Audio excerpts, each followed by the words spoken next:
Hello everyone and welcome to Coffee with Ceri. I'm Ceri Griffiths and here I just sit down for a few minutes, cup of coffee, nice warm cup of coffee because it's not too warm outside, and just choose a subject to talk about, not meaning to offend, not meaning to be opinionated. The aim is basically to try and start a conversation with someone, maybe pop a thought into your mind that you hadn't thought about, just a topic basically. So today's topic is museums, art galleries, that sort of genre. Now for me, I'm incredibly lucky because here in Wales, our museums, our public spaces, we don't have to pay to get into them. Although I do know around the world that museums are sometimes places you pay to get into. Art galleries, it depends whether it's an art gallery that's selling, which means it's free entry in this country, or whether it's an art gallery for display, and sometimes you do have to pay to get into those. However, I diverse away from the subject. When I was raised, we didn't have a lot of money. And a day out for mum and my sister and I was we'd go to the museum, or we'd find a free location or event that we go to. And one of my favourites was a museum. And even to this very day, like 2 days ago, I went to the museum. Now, you normally go in, some of the exhibits in our museum here in Cardiff probably haven't changed in 50 years, but there's always ones that are changing. And for me, a museum isn't just about history. As an artist, it's about inspiration. It's about building up my layers of knowledge. And I think that these are great resources for people. That how many of you walk past your local museum on your way to work or every time you go into the city? And it's just a big building, but do you go in? I do. I go in there. Sometimes I'll go and have lunch in the cafe there. I'll wander around. Every time I go, even though a lot of the exhibits are exactly the same that they have been for 50 years, I notice something new. And maybe the exhibit hasn't changed, but I have. I'm looking for different elements.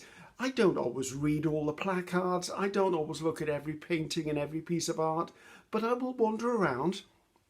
I will stop in front of pieces that actually catch my attention.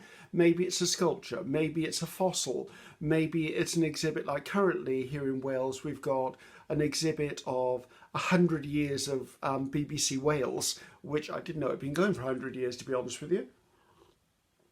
And I don't know that I would have gone to that exhibit unless I'd have happened upon it.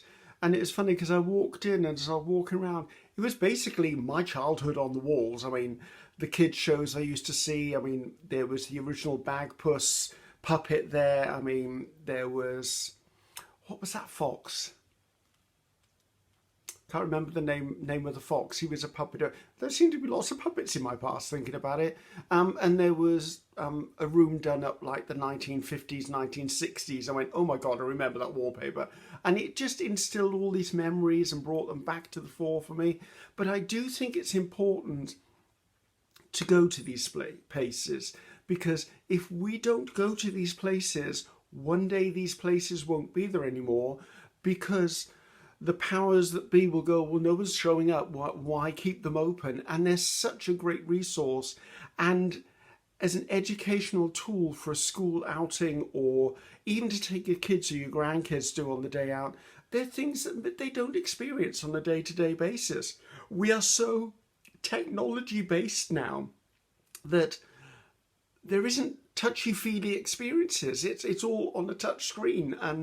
And for me, when I was growing up, to go to the museum where maybe there was an interactive display of some sort, or to actually be able to ask questions or see stuff, or, I mean, I just love museums. Art galleries equally, I will, if there's an art exhibit on, I will try and go to an art exhibit. Normally a museum will draw me far quicker than an art exhibit, but I do go to them. I'm drawn to photographic exhibits as well, because the photographer, male or female, has captured a moment in time, normally in the way it was displayed, in that they're normally candids of people's expression or recording of work or conditions in different eras. And I find that fascinating as well. So all I'm trying to get to the point is, when did you last go to the museum? Do you have a museum? Is it a converted house in your village or city that maybe it's like, if you go to Amsterdam, the Anne Frank is the place where Anne Frank was hiding. Is that a museum?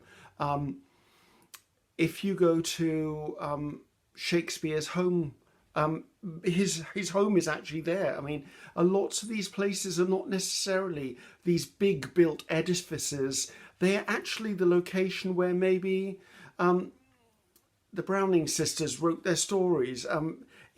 They're places of interest, and I think you can't capture that through technology. You need to walk through the exhibit.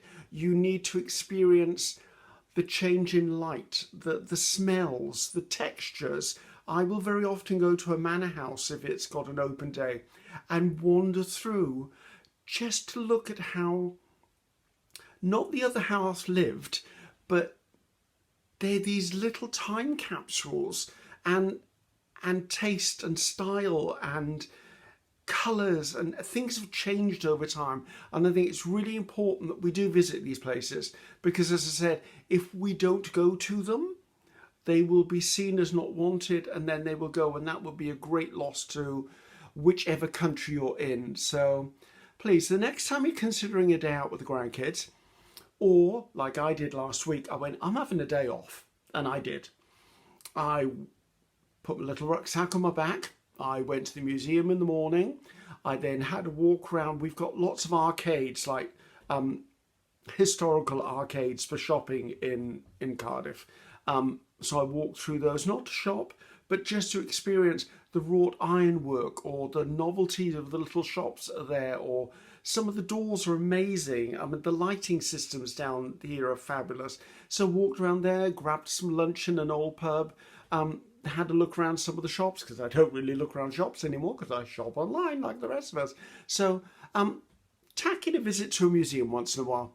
You'd be surprised at what is there, and they're about education, they're about sharing, they're about history, and for me it's a lot about inspiration. And I don't know whether it'll be the same for you, but we are allowed to take photographs within my museum of the exhibits. There's one or two exhibits you're not. I don't think you're allowed to photograph the Picassos for some reason. I don't know why he's any different than Monet or anyone else, but I will take a photograph of a piece of art, not to duplicate it, but to remind myself of maybe a colour scheme or a style or a period or a genre or a trend.